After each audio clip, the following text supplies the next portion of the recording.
Birincisi vaxtında bir geçtiğimize göre yani üzülü hesap edersiniz. Çünkü selen kendi işler getiriyor. Kanalımızda bir artık bir saat selen içinde yolda bir para açısından. Yani şu zamanında da sebebi oldu. Sakin. Televizyon sattığın zahmet olmasa. Şekil oradan güzel seni. Buradan da yakından. Yok. Çekil sen video çekeceksin.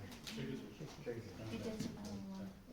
Deməli, əziz iştirakçılarımız, bizim bu ilə yığılışımız əsas məqsədi Azərbaycan dövlət, qeyri-hökumət təşkilatlarının dövlət agentinin dəstəyi ilə sosial mədəni dəyişikliklərin öyrənilməsi ictimai birliyi bu tədbir keçirir. İctimai birliyin sədri Hüseyin İbrahimlidir, hoş gəlib. Anadolu Universiteti professoru Kamal müəllim, Şaman mənim devir ustaqım. Yəni çox subatlanması, çox uzun danışarıq, mövzu çox maraqlı mövzudur. Yəni bu günləri o sözü buyurun.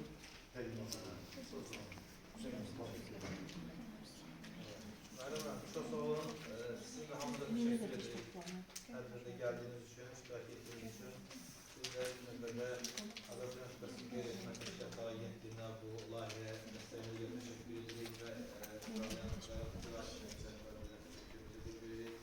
aynı zamanda Regional Medeniyet İdaresi'ne teşekkürümüzü bildirdik ve bu kitapxanada məhkələşmiş kitapxana sistemine rəhbərinə teşekkürümüzü bildiririk. Sizin de her birinize özlərinin teşekkürümüzü bildiririk tədbirdə iştirak ettiğiniz için. Salyan rayonunda bu tədbir salmamızın da əsas məsələlərindən biri ondan ibarətdir ki, Salyan həmişə bizim öz vətənpərvərliyi ilə seçilən xüsusi bir bölgələrdəndir. Bu bölgədən çox dəyərli həm mədəniyyət, həm təhsil, həm şəhriyə, həm siyasət, həm bir çox sahələrdə çox tanınmış insanlar. Bəli, həm də ki, bugün layihənin adından da bəlli olduğu kimi milli ruhda tərbiyə yeni müstəvidə. Yəni milli ruhun möhkəmlənməsi, onun sarsılmazlığı yolunda qəhrəman olmuş şəhidlərimizin, qəhrəmanlarımızın vətənidir həm də Salyan rayonu, Salyan şəhəri, Salyan rayonu və bütünlükdə tədbirin əsas mahiyyəti milli ruhda tərbiyə yeni müstəvidə adlanır. Ne üçün yeni milli ruhda tərbiyə yeni müstəvidə? Yeni müstəvidə o hansı xarakteri xüsusiyyətlər kəsb edə bilər? Ümumiyyətlə, indiki dövrdə milli ruhu təsir edən amillər hansılardır? Bilirsiniz, milli ruh, müstəqillik biz əldə etdikdən sonra təbii ki, ölkəmizin əsas dövlətçiliyin məhkəmlənməsi, əsas həmin dövrdə olan problemlərin həllinin əsas mərkəzində məhz milli ruhu necə saxlamaq məsələsi dayanırdır. Bu milli ruh həm ideologiyamızın da bir övrəsidir, həm xalqın birliyinin bir övrəsidir, həm o çətinliklərdə sinə gəlməyin bir övrəsini milli ruh təşkil edir. O milli ruhun təbii ki, ərsəyə gəlməsi müstəqillik dövründə, ilk dövründə o milli ruh yüksəliş dövrü yaşadı. Ancaq sonradan həsbəşliklər, müəyyən qarşılıqlar təbii ki, insanların milli ruhuna müəyyən dərəcə küstürücü təsirlər bağışladı. Məhz bu öndərin siyasi hakimiyyətə gəlişi ilə biz Azərbaycan xalqının bir milli ruh ətrafında birləşməyinin şahidi olduq. Bu öndər ilk növbədə bu cəmiyyətə Azərbaycançılıq ideyasının deməli olmasını ideyası sürdü və bununla da biz bir dil ətrafında və eyni zamanda müstəqilliyin qorunması ətrafında baxmayaraq ki, 1 milyona yaxın qaçqınımız vardı, dövlət yeni qurulurdu. Ancaq biz demək olar ki, ilk postsovet ölkələri içərisində ilk müstəqil olan ölkələrdən olduq ki, bizim deməli bu bütünlükdə bizim ölkəmizdə müstəqilliyin bütün komponentləri ilişdi. Yəni bu həm müstəqil ordu, həm ümumiyyətlə keçmiş Sovet qoşununun bütünlükdə ölkəmizi tərk etməsi və bütünlükdə müstəqillik yoluna tam qədəm qoymaq. Və milli ruhun yüksəlişi yolunda çox şeylər var. Onun içərisində adətlər var, ənənələr var, dil var, din var, ideologiya var. Məsələn, bugün elə ölkələr var ki, biz görürük ki, Ukraynada bir müvafiq demografik dövrandır və ölkədə demək olar ki, böyük hissəsi hamısı miqrant qismində xarici ölkələrdədir. Ancaq bizim 1 milyona yaxın qaçqınımız olduğu bir anda, hələ dövlətin müstəqilliyi ilə təzə qurulduğu vaxtda bizim heç bir qaçqın, məcburi köçkünümüz ölkəni tərk eləmədi.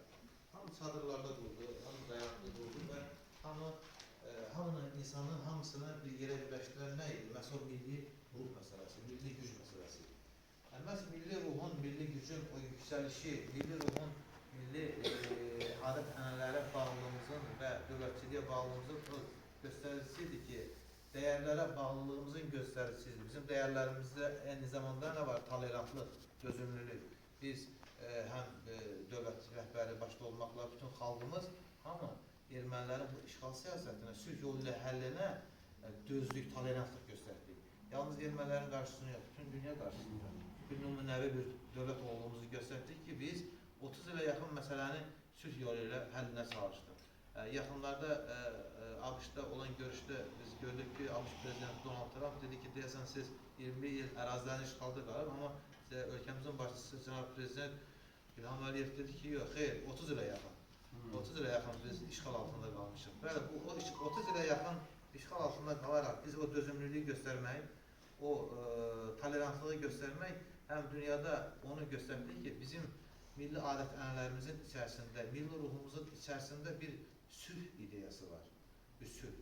O sülh çox möhkəm bir sülh ideyasıdır. Və o sülh ideyasının eyni zamanda göstəricisi ondan ibarətdir ki, biz son 20 ildə sivilizasiyaların dialoq istiqamətində 8-dən artıq böyük qlobal forum, bütün mədəniyyətlərin dialoquna çağırış edən böyük qlobal konferansların ev sahibi Azərbaycan edir. Və bütün bunlar hamısı onu göstərir ki, bizim milli ruhun, milli adət-ənənələrin yeni müstəvidə bəs onu hansı istiqamətdə biz aparmalıyıq? Təbii ki, bu günlərin biz eyni zamanda o milli ruhu gücləndirmək üçün bizim daha böyük nailiyyətlərimiz var. O nədir? O bizim eyni zamanda qəhrəmanlarımızın, Ali Baş Komandan başda olmaqla xalqımızın iradəsi ilə əldə etdiyimiz həm də ərazilərimizin 44 günlük vətən müharibəsi ilə əldə olundan sonra biz bu müharibədə qalib olandan sonra və bizim yeni bir mərhələyə qədəm qoymağımızdır. Və xatırlayırıq sizə, dövlətimizin başçısı müharibədən sonraki çıxışların birində dedi ki, biz indi fikirləşməliyik ki, bizim gələcək ideyamızın komponentləri nə olmalıdır və biz qələbənin təəssüratlarını istismar etməməliyik və yeni milli dəyərlər, ideya üçün biz fikirləşməliyik ki, o nələrdən ibarət olmalıdır. Təbii ki, bunun ardınca bir neçə müddət, qısa bir vaxtda biz suverenliyə nail olduq. Yenə də Ali Baş Komandanımız başda olmaqla, dövlətimizin, xalqımız səfərbər olmaqla və eyni zamanda bizim şəhid və qazilərimizin onların qarşısında biz baş əyirik, onların qəhrəmanlığı ilə də və biz yenə suverenliyimizi əldə etdik. Deməli, bizim milli ruhumuzun artıq komponentinə bir böyük anlayış da daxil olur, suverenlik. Və suverenlik, xalqın və müstəqillik.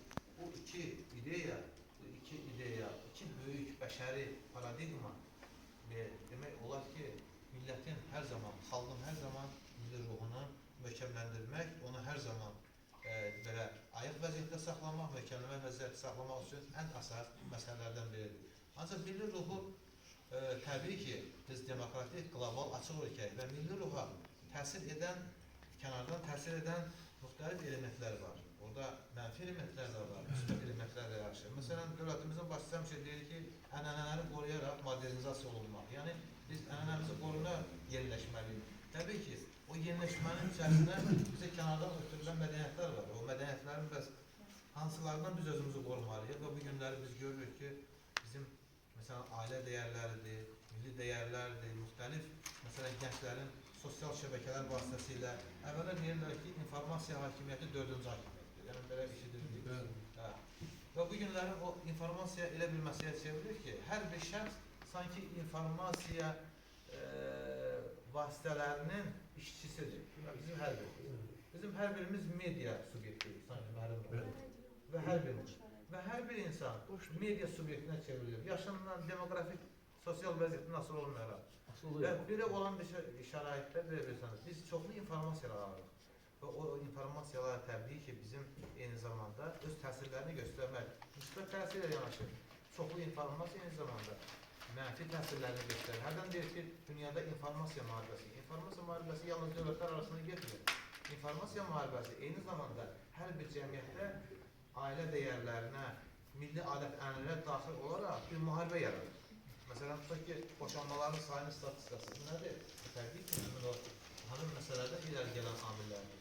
Və eyni zamanda gənclərin milli, məsələn, biz bəzən gənclərimizi sual veririk, institutlarda, orta məktəblərdə, baxırıq ki, bizim ədəbiyyatımızı, bizim son illərdə yəni Sovet dövrü və yaxud yaxın dövr, müstəqillik dövrü olan filmlərimizə, milli filmlərimizə və milli musiqilərimizə gənclərin arasında demək olar ki, diqqət etdikcə azalır və bu müşahidə olunur. Və bilirsiniz, və bunun özü yaxşı hal deyil. Təbii ki, biz danışıq həmişə ailə institutunda o dəyərləri qorumağa çalışmalıyıq. Çünki milli adət-ənənələrin ən güclü ideologiyanın, milli ruhun saxlanılmasında ədəbiyyatın çox böyük rolu var. Mədəniyyətin çox böyük rolu var. Bu gün elə tədbiri bu mədəniyyət, gözəl mədəniyyət evində xalqınızı təşkil etdiyinizə görə mənim təşəkkürümüzü bildirir. Çünki mədəniyyət, ədəbiyyat, mədəniyyət və ədəbiyyat, bu istər maddi mədəniyyət olsun, bunlar da təkil mədəniyyətin içərisindədir. Mədəniyyət və ədəbiyyat ümumiyyətlə milli ruhun demək olar ki, əsas ana xəttini təşkil edir. Yəni, milli ruhun elə ana yasasıdır demək olar ki, mədəniyyət və ədəbiyyat. Və biz bugün mədəniyyətimiz təbii ki, zəngindir, ədəbiyyatımız zəngindir. Ancaq mədəniyyətimiz və ədəbiyyatımızın zənginliyi haqqında biz müasir dövrdə yeniyetmə və gəncləri çox yüksək dərəcədə maarifləndirməliyik. Bu çox vacib bir məsələdir, olursa var. Yaxınlarda bir alim yoldaş var, onun oğlu Vaşinqton Universitetində oxuyur. Bir otaq yoldaşı deyir, bunun Yahudidir. Deyir, o Yahudi oğlan uşaq deyir, gəlib, deyir, mən Azərbaycan haqqında çox böyük, geniş məlumatlar söylədim. Deyir, mən onu soruşdum ki, bunu hardan bilirsən? Deyir, mənim valideynlərim, onların orada deyir, öz evləri var, amma orada belədir ki, tələbə elə ayrı qalır özü.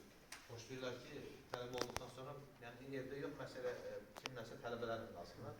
Deyir, mən ona dedim ki, dedi, atam mənə dedi ki, sən ölkəsində o insanla ki, Azərbaycandandır, başqa hansısa bir ölkədəndir, əgər onunla bir yerdə, otaqda qalırsan, bir kursda oxuyursansa, deməli, sən onun ölkəsinin ədəbiyyatını və mədəniyyətini öyrənməlisən. Bilməlisən ki, onun hansı adətləri var, heç olmasa bir cüzi bilinq olmalıdır. Və bütün bu nə üçündür? Demək, bu münasibətlər üçündür. Və bu münasibətlər bu günləri bizim, təbii ki, adət-ənənələrimizi bu günləri milli ruhda, gənc tərbiyə, yeni müstəvidə ondan ibarətdir ki, biz hansı metodlardan istifadə etməliyik ki, bu günləri gənc nəsli və yeniyetmələri milli ruhda daha yaxşı tərbiyə edək. Və milli ruhda tərbiyəni biz ümumiyyətlə cəmiyyətin bir qanununa çevirək və qaydasına çevirək. Və burada mədəniyyətin, yenə dediyimiz ki, ədəbiyyatın rolu çox böyükdür. Və eyni zamanda musiqiçilərin, sənət adamlarının rolu çox böyükdür.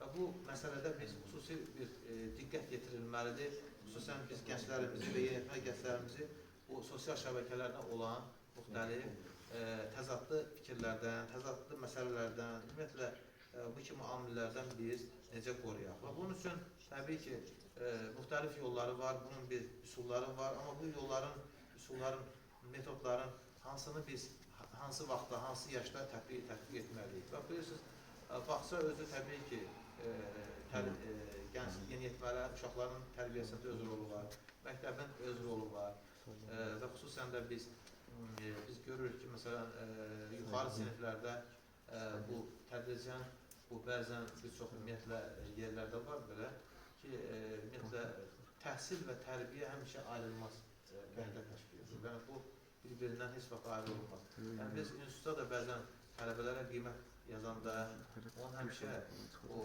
tərbiyəsini də nəzərə alır, davranışını nəzərə alır.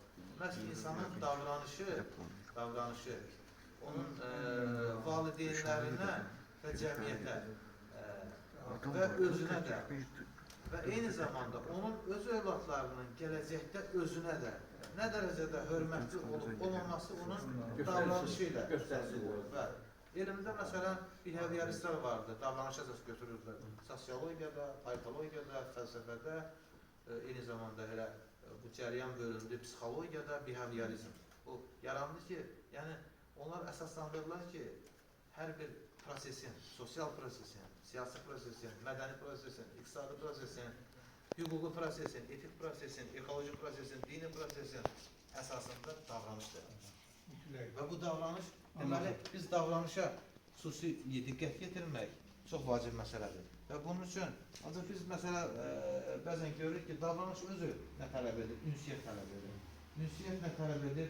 Deməli, bir diskusiya, bir danışıq tələb edir. Ancaq bu günlərin ailə institutunda biz gəlin razılaşaq ki, ümumiyyətlə, ailə institutu da bir sosial institutdur.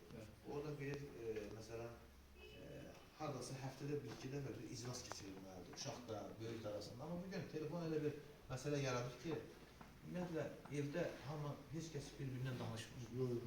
Bunu biz müşahidə eləmişik, sorğu keçirmişik. İnsanlar ümumiyyətlə danışmırlar, uşaqlar. Və işte, valideynlər də uşaqlarla danışmırlar. Bir də görürlər ki, uşaq böyüyüb, biz uşaqla danışıb başa düşmür.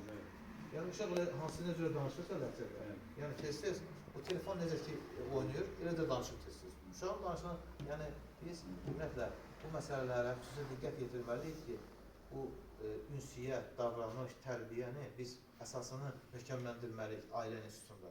Bu çox vacib, çox önəmli məsələlərdən birisidir.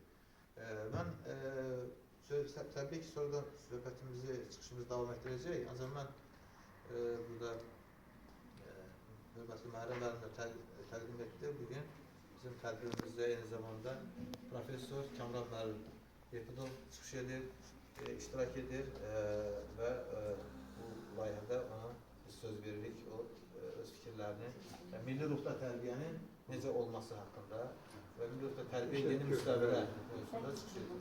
Siz de buradan yeri çıxış edə bilərsiniz. Siz daha rahatı, onu rahatı. Gözəl rayonlardan biridir. Canımızdır, ürəyimizdir. Bu tədbirdə iştirak etmək bizə də çox xoşdur. Bilirəm ki, biraz vaxtla məhdudiyyət var. Eşitdiyim qədər və çox pis oldum.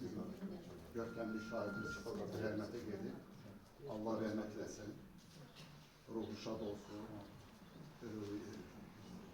Məkanında cənnət olsun. Gözəl sözlər söylənildi Profesor Hüseyin İbrahimov tərəfindən və mən yeganə olaraq onu əlavə etmək istəyirəm ki, Elm Təhsil Nazirliyi tərəfindən hal-hazırda xüsusi proqram, davranış proqramı hazırlanır. Yəni, bilirsiniz ki, son 5 il ərzində necə ki, başqa cəmiyyət sırf olanda, həm də ki, təhsildə çox böyük dəyişikliklər var. Təbii ki, ən böyük ona məqam, ən böyük nöqtə bizim uğurlu müharibənin nəticələri, zəfər müharibə. Cəmiyyət tam dəyişdi. Cəmiyyətin ümumiyyətlə həmənki o, mən dediyim o 5 mərhəli davranış ki var, o bütün o məsələlərdə dəyişdi. Ulu Öndərin vaxtı ilə qoyduğu proqram, Ulu Öndərin ən gözəl sözlərindən biri ki, məhz təhsil cəmiyyətdən başlayır və cəmiyyət məhz davranışdan başlayır. Ona görə ki, biraz vaxta məhdudiyyət var, amma mən istəyərdim xatırlamaq Ulu Öndərin müxtəlif illərində olan çıxışları, yəni gənclərlə görüşür. İstər onun gənclərlə 77-ci ildə dekabrın 15-i olan görüşü, Ulu Öndərin 81-ci ildə olan görüşü və sonraki bizim müstəqilliyimizin əldə edilən vaxtında Ulu Öndərin məhz gənclərlə çox sayılı görüşlər. Və hər zaman Ulu Öndərimiz bir sözü var idi, yəni siz bu ölkənin gələcəyisiniz, vətən məhz təhsildən başlayır. Və ona görə də sizdən, gənclərdən hər şey asılıdır. Bilirsiniz, indiki devrimizə baxanda mən çox vətənpərvər insan özümüz adlandırmaram, amma maşallah Azərbaycanlılar çox böyük vətənpərvərlikdə bir addım atdılar.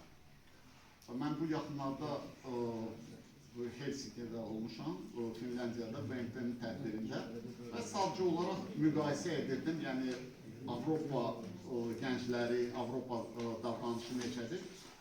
Və yenidən həmən o fikrə gəldim ki, məhz Azərbaycan gəncləri, Azərbaycan cəmiyyəti məhz Yarım saat səbrini verdilər. çox fərqlənir başqa cəmiyyətlərlə.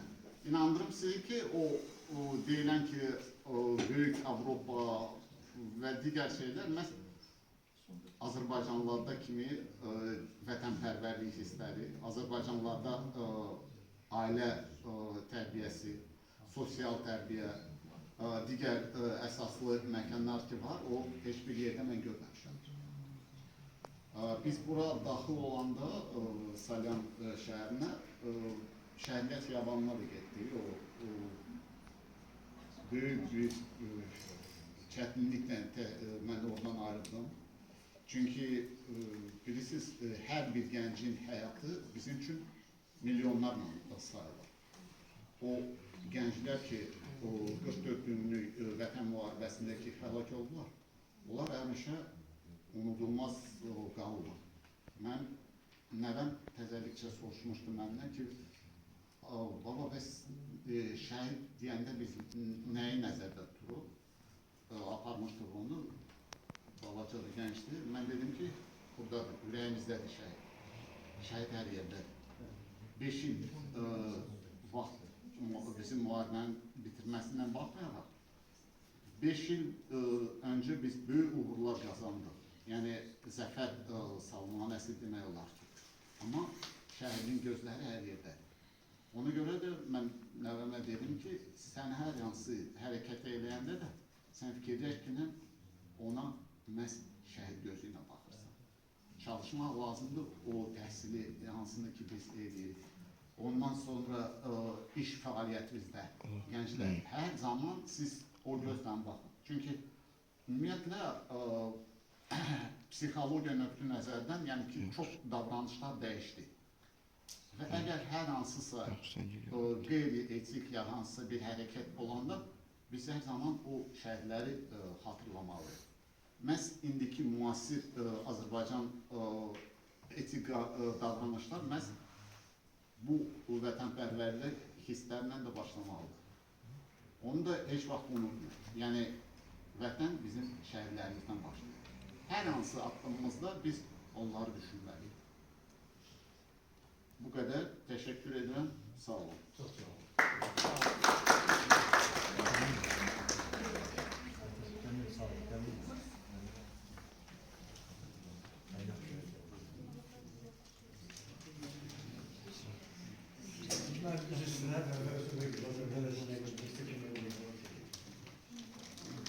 Çok sağ olun. Meyle geldiniz. Neyse çok sağ olun. Çünkü kahvesi burada tekrar alışsınız. Müellimi burada olmalı. Biz olsa daha şu. Siz çok kısa neye görürseniz azdan açıyorsunuz. Biz size çok işte. Yani Mən çalışdım o iştirakçılara məhz vətənpərvərlik nöqtü nəzərdən çok seminata sağ olun. Çok sağ olun. Çıkış alabilmeli. İnşallah yeniden geleceğiz. Alabilmeli. Buyurun. Biraz rahat biz gecelerle öyle çok görüşürüz. Lakin malum oldu.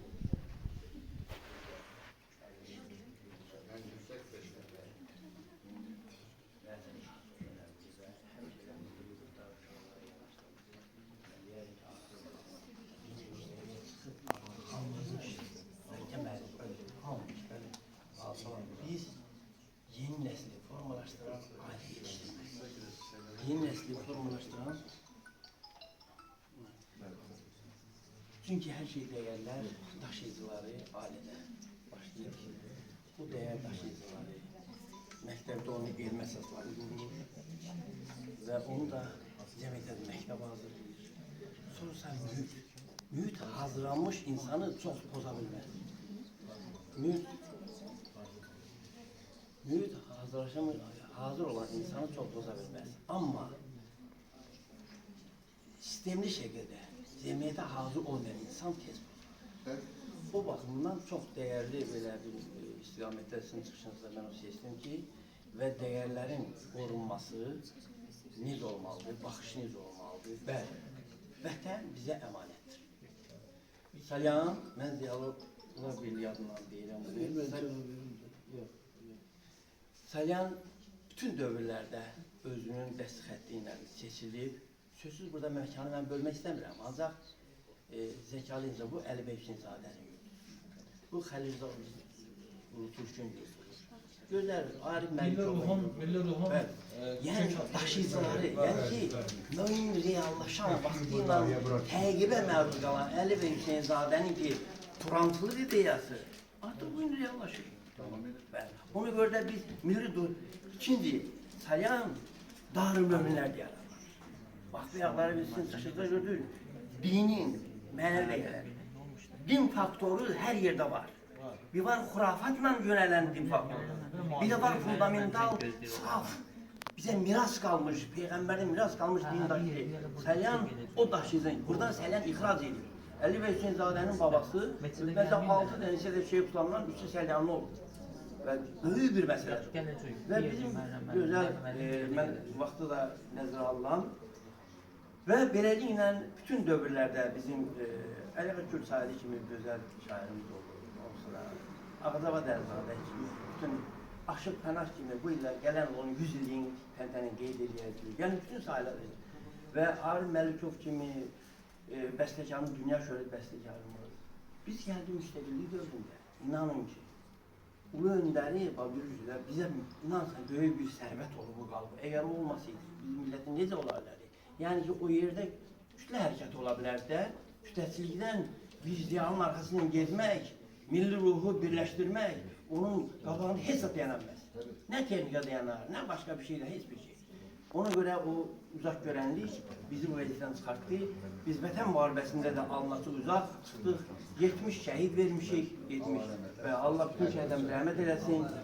Sonra bizim həm orada bəli, antiterror əməliyyatında da suverenliyimizi əldə edəndə bizim çox şəhidlərimiz yanında 5 vətən qəhrəmanımız oldu. 5 vətən qəhrəmanı, biri şəhiddir, 4'ü salamatdır. Bugün də vətənə xidmət edirlər. Bunları yetişdirən analar, atalar, müəllimlər, cəmiyyət fəxr edir, qürur duyur. Mən ona görə sizi salamlayıram sizə. Mən çox sevindim ki, siz ADA Universitetinin professorsunuz. Mən nəvəm bu illəri hüquq fakültəsində yüksək valına ora qəbul olunur. Oradakı oxuyur. Mən sizə bilirəm ki, o da sizin etimadsız doğrulda yəqin. Yəqin siz onlarla təmasda olarsınız. Ona görə mən buradakı gənclərdə üzümüzdür deyirəm ki, bizə internet və ya mətbuat və ya da başqa sahələrdən nüfuz edən çox şey ola bilər. Birinci biz təfəkkürümüzə sürgəlmiş ki, bizim bu milli dəyərlərimizə ziyan verir, yoxsa verir. Bunun üçün böyüklərin məsləhətlərini istifadə etmək lazımdır. Yaxşı bizim klassik ədəbiyyatımızı, klassik irsimizdən qalan müəyyən dəyərlər öyrənmək lazımdır. Kim əlindən onu yerə qoyur, bir rəngi düşmən sayılır, onu götürəcək. Sonra özünkiləşdirəcək. Necə bu bizimdir, necə bizim mənqur qonşularımızdır. Ona görə biz sərvətimizə də, milli mənəvi dəyərlərimizə də sahib çıxmalıyıq və gələcək nəsillərə saf, qüdrətli və şəffaf, hamını bir başa düşən, tam səmimiyyətindən bir olmağı, güclü olmağı, dövlətlə xalqın birliyinə xidmət etmək mən tövsiyə edərdim və valideyninizi özünüzə dost bilin, müəllimlərinizi özünüzə bələdçi bilin, cəmiyyətdə də ağsaqqal, ağbirçək və təcrübəli insanların tövsiyələrini həmçə qulansın. Belə alimlərimiz, belə təşkilatlarımız gəlir, bunlardan bəhrələnməyə lazımdır. Mən ona görə bütün çıxışımın sonunda bu təşkilatların başda siz olmaqla hər birə təşəkkür edirəm. Mən xoşlayıram alimlərlə görüşmək. O baxımdan hamımıza uğurlar arzu edirəm. Yaşasın, müstəqil Azərbaycan. Çok sağ olun Allah vermənim. Mənim Cəli Bey sizə bir qısa xahiş edərdim. Demək, bu Yaponlarda belə bir məsələ var, sintaizm. Sintaizm nə? Deyir, istənilən xristiyan Yaponda sintaizm olur. Sonra deməli, bu Buddhist Yaponda sintaizm ola bilər. Sintaizm eyni zamanda nə dindir, eyni zamanda dindir. Bəs sintaizm nədir? Sintaizm sadəcə bunların xalqdan adətlərdən gələn bunların ənənələridir. Bunlar Budist də ona sitayiş edir, əməl edir. Deməli, bizim isə ənənələrimiz, zəngin ənənələrimiz var. Biz o ənənələri indiyə qədər müsəlmançılığın içərisində də qorumuşuq. Xristiyan olmuşuq, onun içərisində də qorumuşuq. Müsəlman olmuşuq, onun içərisində də qorumuşuq. Və eyni zamanda biz həmin adətlərin də deməli, gözəl xüsusiyyətləri ilə onu zənginləşdirmişik. Və belə bir halda bizim milli ruhumuzun təbii ki, güclü olması bu qaçılmaz bir məsələdir. Ancaq qeyd etdiyimiz kimi, milli ruha təsir edən kənar komponentlər çoxdur, kənar elementlər çoxdur və bu günlərin eyni zamanda biz onlardan qorunma yollarını axtardıq, araşdırdıq və bu günlərində bizdə eyni zamanda Məhrəm müəllim də qeyd etdi, burada deməli rayon Azərbaycan Yazıçılar Birliyi Muğam bölməsi sədri hörmətli Nəbi müəllim, eyni zamanda rayon Ağsaqqallar Şurası sədri Məhəmməd müəllim, hörmətli hər ikisi əyləşiblər və eyni zamanda Gənclər və İdman, Şirvan Salyan Gənclər və İdman İdarəsi, bu da nümayəndəsi əyləşir, Fariz müəllim, sonra burada bizim Məkkələşmiş Kitabxanalar Sisteminin sədri Səidə xanım Əliyeva əyləşir, çox sağ olun, eyni zamanda gənclərimiz əyləşir və adlarını çəkdirə bilmədiyiniz çoxlu hörmətli xanımlar və gənclər əyləşirlər, müəllimlər əyləşirlər və eyni zamanda siz də buranın Şirvan Salyan Regional Mədəni İdarəsinin nümayəndəsi. Şirvan Salyan Regional Mədəni İdarəsinin nümayəndəsi Şəmxal müəllim də əyləşir. Hər birinizə təşəkkürümüzü edirik və bizim eyni zamanda yaxşı olar ki, milli ruhda tərbiyə ilə bağlı həm rayon Ağsaqqallar Şurasının, həm Yazıçılar Birliyi Muğam bölməsi rəhbərləri, hörmətli bizim dəyərli ziyalılarımız da hələsi bu milli ruhda tərbiyənin müasir dövrdə o qorunması və onun istiqaməti ilə bağlı ilk kəlmədə onların dəyərli fikirlərini dinləmək bizim üçün xoş olur. Çok sağ olun. Konstitusiya Rəsulü'nün bu çağında, mübarəki xoş gəlmişsiniz. Azərbaycan Respublikası Prezidenti yanında Qeyri-Hökumət Təşkilatları Dövlət Dəstək Şurasının yeni layihəsini biz başlayırıq. Yəni bu aktual bir mövzudur. Yəni milli ruh, milli tərbiyə həmişə bizim milli mənəvi dəyərlərimizlə bağlı bir komponent olub və biz elə hesab edirik ki, Azərbaycanın özünün coğrafi mövqeyi, milli mənəvi dəyərlərə uyğun tarixi keçmişi ona deməyə imkan verir ki, əsas verir ki, biz doğrudan da öz tarixi keçmişimizlə fəxr etməliyik və fəxr eləməyə haqlıyıq. Mənim müəllim, burada siz qeyd ediniz, milli ruh birinci növbədə həm ədəbiyyatla, həm mədəniyyətlə bağlıdır. Mən Azərbaycan Yazıçılar Birliyinin Muğam Regional bölməsi rəhbəri kimi elə söyləyirəm ki, milli ruh həmişə bizim milli ziyalarımızın ən önəmli məsələlərə görə olub. Və ya qeyd olundu, deməli bu Əli bəy Hüseynzadə, Xəlil Rza Öztürk, Ağazbəl Əlizadə, Oqtar Rza, sonra digərləri Azərbaycanın ədəbi inkişafına, Azərbaycanın ictimai ümidin formalaşmasına böyük dəyərli töhfələr vermişlər. Mən ədəbi ruh dedikdə, yəni milli ruhun bir forması dedikdə, elə başa düşürəm ki, Xəlil Rzanın həyatı ilə bağlı, Xəlil Rza Öztürkün həyatı ilə bağlı biz hər hansı bir mövqeyi araşdıranda görürük ki, onun bütün həyatı Azərbaycanda milli ruhla bağlı olur. Milli vətənpərvərlik ruhuna bağlı olur. Və Xəlil Rzanı əvvəlcə millətçilikdə tasqındırırlar ki, o millətçilik, ona görə Azərbaycanın hər yerdə Azərbaycan dilin tərifləyir, belə. Amma Xəlil Rzanın həyat mövqeyinə ən yaxşı qiyməti, mən deyirəm ki, Ulu Öndərimiz Heydər Əliyev.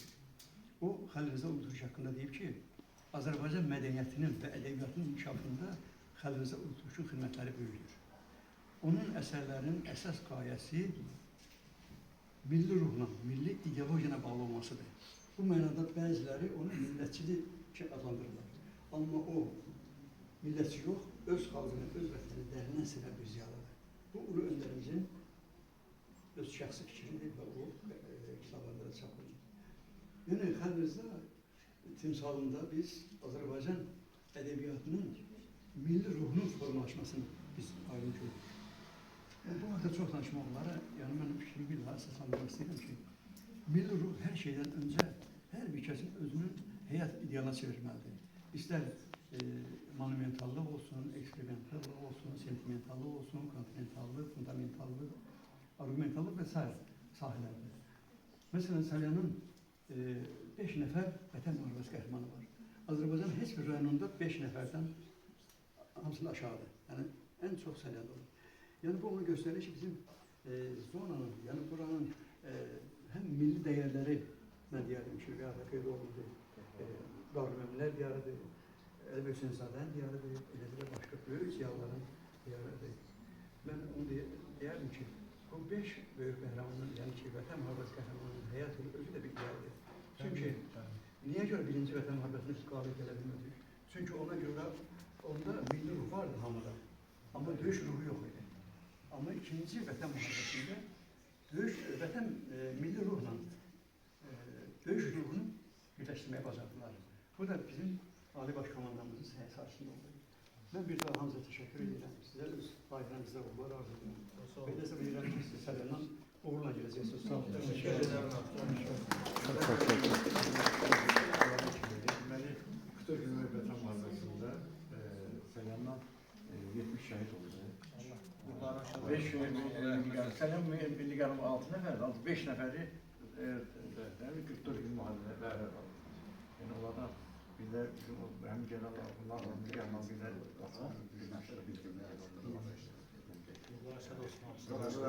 İradəsi sağlam.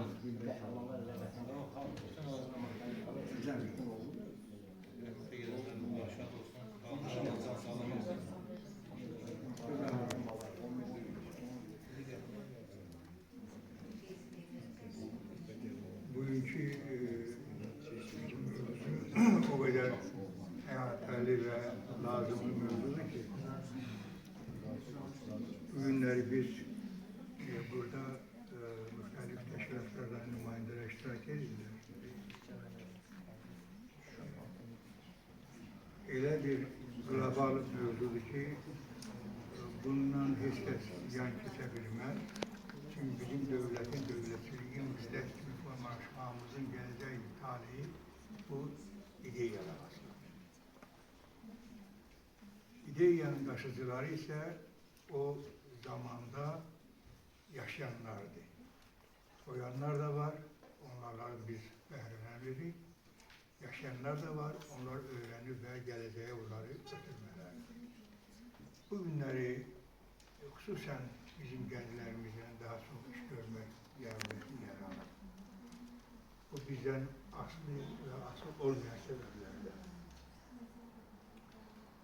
Gənclərimiz sağlamdılar fiziki cəhətdən, amma onların mənəvi sağlamlığına da dərindən düşünüb fikir vermək lazımdır.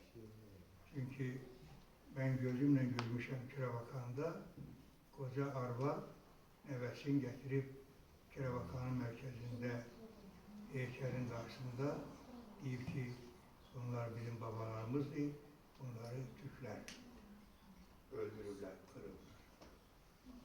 Bu yaxınlarda xarici ölkələrin birində musiqi festivali keçirilib, orada ermənilər 5 mahnıdan, 5 musiqidən 5 mahnıdan ikisi Azərbaycan musiqisi olub. Yaxşı, bizi burada nümayəndəmiz olub ünsürlər heyətində və onlar etiraz nəticəsində onu oradan çıxarda bilirlər və sübut edirlər ki, bu Azərbaycan musiqisidir. Bu günləri bizim gənclərimiz bilmirlər ki, bizim kök başlanğıc hamı xristiyan.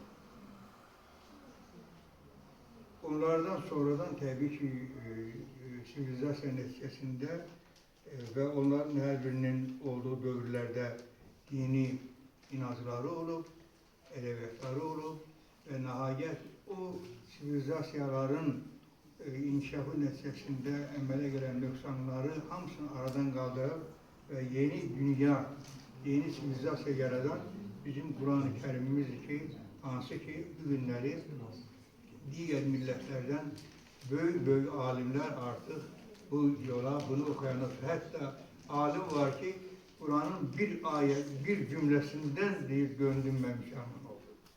Siz fikir verin. İndi görək bizim bu gənclərimiz qoyulan və daşınan bugünkü ideologiyamızı hansı şəkildə öz gələcəklərini ötürəcəklər.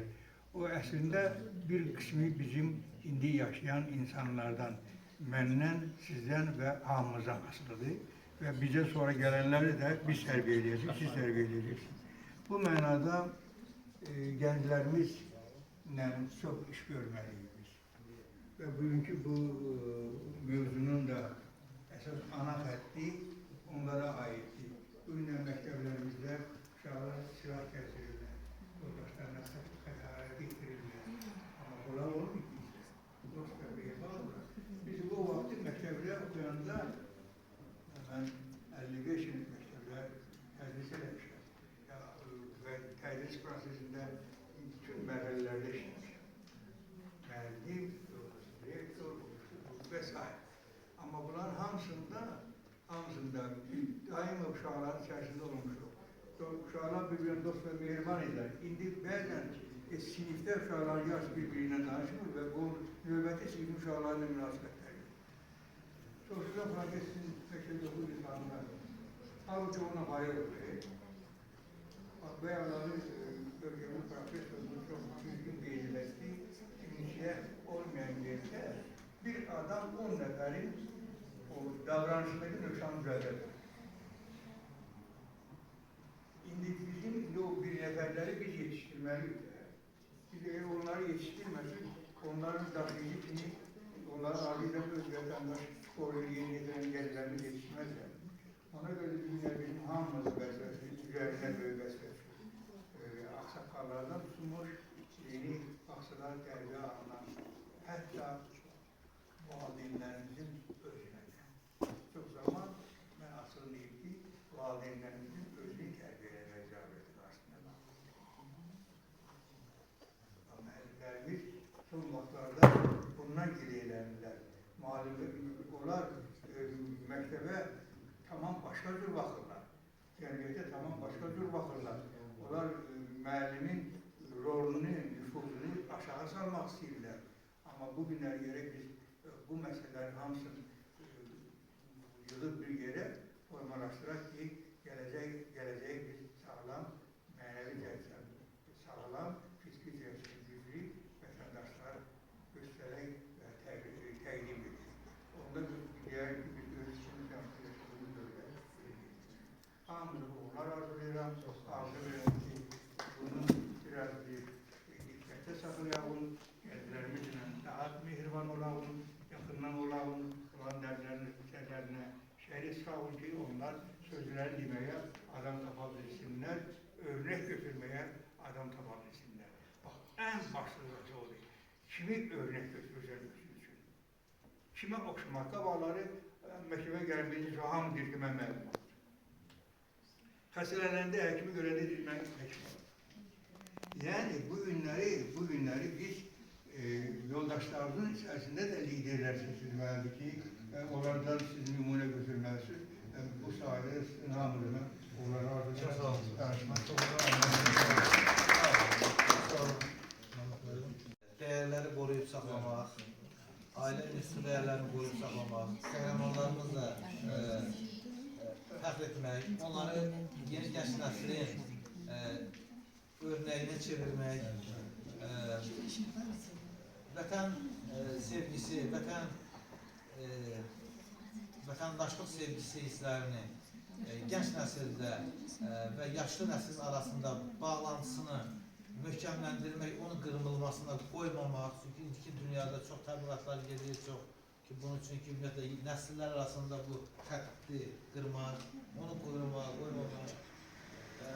baxımdan, təbii ki, bizim qəhrəmanlarımıza, vətən müharibəsi qəhrəmanlarımıza borcluyuq ki, bizim ərazilərimizin suverenliyini, Azərbaycanın müstəqilliyini, dönməzliyini təmin edilməsi yolunda böyük qəhrəmanlıqlar göstərdilər. Bugün bizim tədbirimizdə eyni zamanda həmin vətən müharibəsi qəhrəmanlarında olan deməli, General Zaur Hüseynovun bacısı əyləşir, həm də Körmü xanım, həm də rayon Heydər Əliyev Mərkəzi, Salyan Heydər Əliyev Mərkəzi nümayəndəsidir və xahiş edərdik, o da bir 2 dəqiqəlik xahiş edərdik.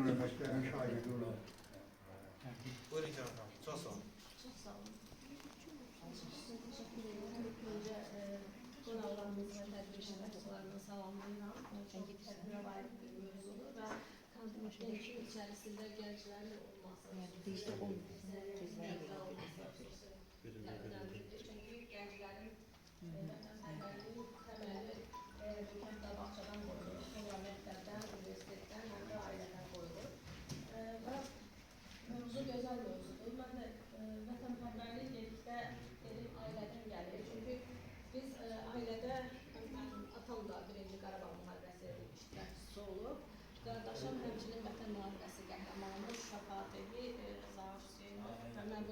duyuram. Salyanımızın digər Vətən müharibəsi qəhrəmanları kimi Allah bütün şəhidlərimizə rəhmət eləsin. Çünki biz yaşaya biliriksə bu torpaqlarda azad, firavan, suveren Azərbaycanın müzəffər ordusunun və müzəffər ali baş komandanının səyinin nəticəsidir və Salyanın məndən əvvəlki ziyalarımız da qeyd elədiyi 5 Vətən müharibəsi qəhrəmanı və mən onların adlarını qeyd eləmək istəyirdim.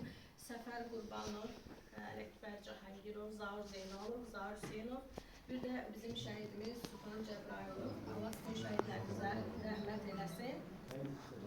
Bu vətən varsa, biz yaşayırıqsa, ordumuza, şəhidlərimizə borcluyuq və gənclərimizin də bu ruhda böyüməsi xüsusilə önəmlidir. Çünki bizim qonşularımız əsrlərdir ki, hər zaman Azərbaycan torpaqlarında gözləri olub, Azərbaycan hətta öz torpaqları ilə sərhədlənir deyərdik, qonşuları öz torpaqlarıdır. Və Allah ordumuzu qorusun, şəhidlərimizə rəhmət eləsin. Təşəkkür edirəm.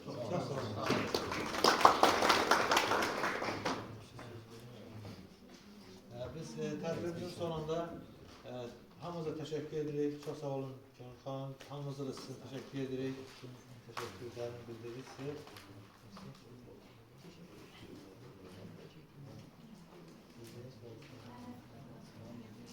Şəhid xan bir saniyə.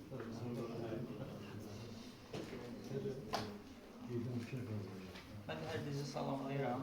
Bütün tədbir iştirakçılarını və genel qonaqlarımızı salamlayıram. Və mən sizlərə öz təşəkkürümü bildirmək istəyirəm ki, bu layihəni 3 rayon Sumqayıtda, Xızıda, bir də Səlyanda. Bizim rayonu bu layihəyə sağlıqda yox, xüsusi təşəkkürümüzü bildiririk. Biz sizə təşəkkür edirik. Bildiyimə görə bu layihə 3 ay müddətində davam edəcək. Mən elə başa düşürəm ki, bizim görüşlərimiz davamlı olacaq. İnşallah yenidə gələcək, söz görüşəcək inşallah. Yəni biz də Şirvan Səlyan Regional Mədəniyyət İdarəsi onların hər zaman sizə dəstək olmağa hazırıq. Nə lazımdırsa əl-ələ verib bir yerdə rayonumuzda və bu layihənin inkişafında eləmək hazırıq. Təşəkkür edirəm.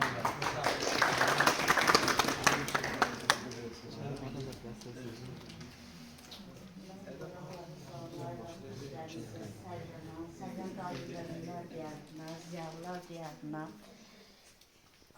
Milli ruh deyəndə həqiqətən də çox gözəl mövzuya toxunmuşsunuz. Bu layihə həqiqətən də təqdirə layiqdir. Bugün milli ruhda tərbiyə yeni müstəvidə o 44 günlük vətən müharibəsində bizim gənclərimizin dünyaya göstərdiyi qəhrəmanlıq bir nümunədir. Deyirdilər gənclik, gənclik, gənclik, gənclik öz sözünü 44 günlük vətən müharibəsində dedi. Bu 44 gündə vətən müharibəsində olan qəhrəmanlarımız, şəhidlərimizin biz atasının, anasının, biz 5 ildir o şəhid ailələrinə gedirik. Biz onların milli mənəvi ruhda, milli tərbiyədə, necə söyləyim, o qədər güclüdür ki, yəni o valideynlər də inanın ki, gedib o müharibədə iştirak edərdilər. Yəni o valideynlərin uşağı o qəhrəman olmalıydı. Biz hər birində, biz vətən sağ olsun demək bilirsiniz deməkdir. Doğrudan da mən Azərbaycanlı olmağımla fəxr edirəm.